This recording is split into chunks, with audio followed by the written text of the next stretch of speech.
Evil dead. अपने husband की मौत के बाद सुजैन अपने दोनों बच्चों के साथ एक नए घर में शिफ्ट हो रही थी। 17 साल के बेटे क्रिस और 9 साल की अपनी बेटी जेनी, दोनों से ही सुजैन बहुत प्यार करती थी।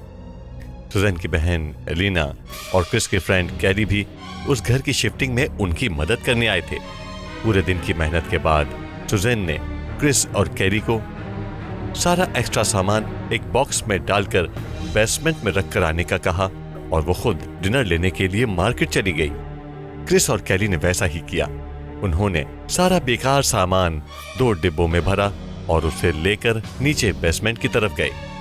बेसमेंट में सामान रखने के बाद जब वो दोनों वापस आ रहे थे तब कैरी का पैर किसी चीज से टकराया और वो जमीन पर गिर पड़ी।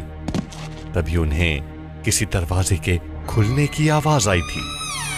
उन्होंने पीछे देखा तो जमीन पर बना एक लोहे का लीवर मुड़ा हुआ था। क्रिस समझ गया कि कैली उस लीवर से ही टकरा गई थी और अब उस लीवर के हिलने से बेसमेंट में बना एक खुफिया दरवाजा खुल गया है। जब क्रिस और कैली ने उस दरवाजे की दूसरी तरफ झांका तो उन्होंने देखा कि कुछ सीढ़ियां बेसमेंट से भी नीचे जा रही थीं। वो दोनों उस दरवाजे से नीचे चले गए। नीचे एक तहखाना बना हुआ था जिसमें से बहुत ही गंदी बदबू आ रही थी। हर तरफ बस अंधेरा और गंदगी ही थी। क्रिस ने अपने फोन से फ्लैशलाइट जलाई और उन्होंने देखा कि उस तहखाने के बीचों बीच एक बड़ा सा लकड़ी का बॉक्स रखा था और उस बॉक्स पर एक बड़ा सा ताला लगा हुआ था। वहां बड़े पुराने कुल्हाड़ी से क्रिस ने वो ताला तोड़ दिया। उस बॉक्स में एक और छोटा सा बॉक्स था। कुछ वीडियो टेप्स थी और साथ ही एक बड़ी सी लाल रंग की किताब थी।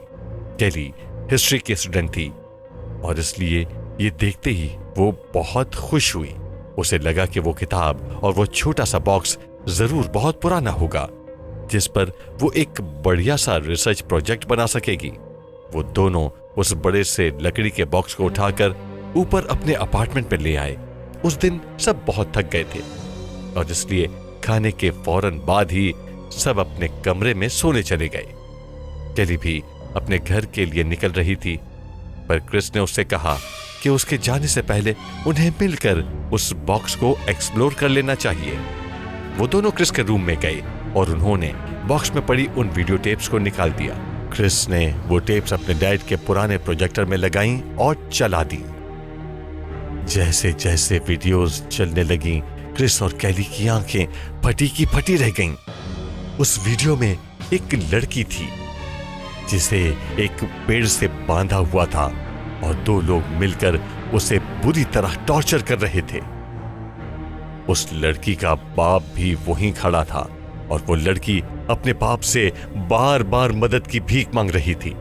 देखते ही देखते उस लड़की के बाप ने अपनी बेटी के शरीर को आग लगा दी और वो उसी पेड़ से बंधी जिंदा जलकर मर गई। क्रिस ये देखकर बहुत डिस्टर्ब हो गया था। उसने तुरंत उस वीडियो टेप को प्रोजेक्टर से निकाल दिया। अब कैली ने बॉक्स में पड़ी उस किताब को उठा लिया। जब कैली ने उस किताब को खोला तो उसे महसूस हुआ कि किताब के सफ़ात पेपर से नहीं बल्कि इंसानी चमड़े से बने हुए थे। उस किताब में बेहद डरावनी तस्वीरें बनी हुई थीं और ढेर सारे अजीबोगरीब जुमले लिखे थे। जब क्रिस और कैली वो किताब पढ़ रहे थे तब दूसरे ही कमरे से सुजैन के साथ कुछ अजीबोगरीब चीजें होने लगीं। सुजैन बेड पर लेटी थी कि अचानक उसके रूम का फर्नीचर बुरी तरह हिलने लगा। उसके रूम का दरवाजा जोर से बंद हो गया और खुद ही लॉक्ड हो गया। देखते ही देखते सुजैन का बेड भी जोरों से हिलने लगा। सुजैन को लगा कि शायद जलजला आ रहा है, मगर फिर जो सुजैन ने देखा वो देखकर उसके होश उड़ गए। उसने अपने कमरे की खिड़की से देखा कि बाहर कुछ दूर से एक बहुत ही बड़ा और भयानक तूफान उसके घर की तरफ आ रहा था। उसके करीब आते ही उस तूफान में सुजैन को एक बहुत ही बड़ा काला साया दिखा और तभी सुजैन के कमरे की खिड़की टूटकर चूर-चूर हो गई। सुजैन भी हवा के प्रेशर से सीधा दरवाजे से टकराई और नीचे गिर पड़ी। सुजैन ने होश संभाल कर जैसे ही सर उठाया तो खौफ से उसकी आंखें फटी की फटी रह गईं। उसके सामने बहुत ही बड़ा डरावना काला साया था। उस साए के बड़े बड़े बाल थे और सफेद आंखें थीं। सुजैन के देखते ही वो साया सुजैन के अंदर समा गया। दूसरी तरफ क्रिस और कैली को सुजैन के कमरे से कोई आवाज ही नहीं आई। किताब पढ़ते पढ़ते थके हुए क्रिस की आंख लग गई। तब कैली भी अपने घर के लिए निकलने लगी। जैसे ही वो सीढ़ियों से नीचे उतरी तब उसे ऐसा लगा कि उसके पीछे कोई तेजी से दौड़ता हुआ आया हो। उसने पीछे मुड़कर देखा पर वहां कोई भी नहीं था। पर वो जैसे ही आगे बढ़ी तो उसने देखा कि सुजैन सीढ़ियों पर रेंगती हुई चल रही थी। सुजैन का चेहरा बेहद डरावना लग रहा था। उसके चेहरे की एक एक नस दिख रही थी। कैली ने जब सुजैन का नाम पुकारा तो सुजैन ने उसे बहुत ही भयानक नजर से देखा और सुजैन ने कैली का गला दबाकर कैली को वहीं मार डाला। ऊपर वाले कमरे में एलियाना और जेनी सो रहे थे। जब एलियाना को हॉल से कुछ अजीब आवाजें आईं तो उसने अपने रूम से निकलकर नीचे देखा और उसके पैरों तले जमीन खिसक गई। सुजैन मरी हुई कैली की गर्दन का गोश्त खा रही थी। तभी सुजैन की नजर एलियाना पर पड़ी। सुजैन को देखते ही एलियाना बहुत डर गई और उसने जल्दी से रूम के अंदर का दरवाजा लॉक कर दिया। एलियाना ने जेनी को उठाया और उससे कहा कि उसकी मॉम को कुछ हो गया है, पर वो बिल्कुल भी ना घबराए। एलियाना ने रूम का दरवाजा थोड़ा सा खोला और बाहर झांका, लेकिन सुजैन अब वहां नहीं थी। एलियाना जल्दी से जेनी को उठाकर घर से भागने लगी कि तभी घर के दरवाजे पर सुजैन एलियाना पर कूद पड़ी। एलियाना ने जल्दी से जेनी को कहीं भागकर छुप जाने के लिए कहा। सुजैन ने एलियाना का गला पकड़ लिया और वो उस पर हमला करने ही वाली थी कि क्रिस ने पीछे से सुजैन के सर पर जोर से कांच का ग्लास मारा। वो नहीं जानता था कि उसने जिस पर हमला किया था वो उसकी मां थी। उसे लगा कि कोई उसके घर में घुसकर उसकी मौसी पर हमला कर रहा था।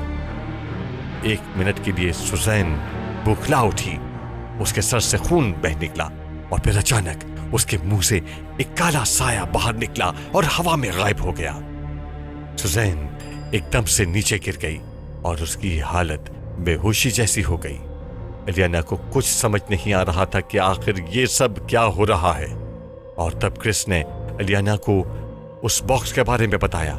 एलियाना ने उस रात उन वीडियो टेप्स और उस किताब को जलाने की कोशिश की, पर उनमें से कुछ जला ही नहीं। एलियाना ने वो सब सामान उठाया और बगैर कुछ सोचे समझे उसे दूर एक समंदर में बहा ले गई।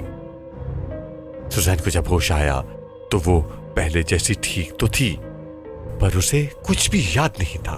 अगली सुबह सुजैन को कैली के मर्डर के लिए अरेस्ट कर लिया गया। एलियाना बच्चों को लेकर वहां से चली गई और वो नया घर जिसमें वो शिफ्ट हुए थे उन्होंने वो हमेशा हमेशा के लिए छोड़ दिया। पर वहां से जाते हुए क्रिस ने जब पीछे मुड़कर देखा तो उसे घर के बाहर वाले एरिया में वही पेड़ नजर आया जिस पेड़ से वीडियो में बंधी वो लड़की थी। लेकिन क्रिस उस पर ध्यान न देकर अपनी आंटी एलियाना के साथ कार में बैठकर वहां से चला गया। कौन थी वो लड़की? क्या है उस घर का राज? और उस छोटे से बॉक्स और किताब में आखिर था क्या?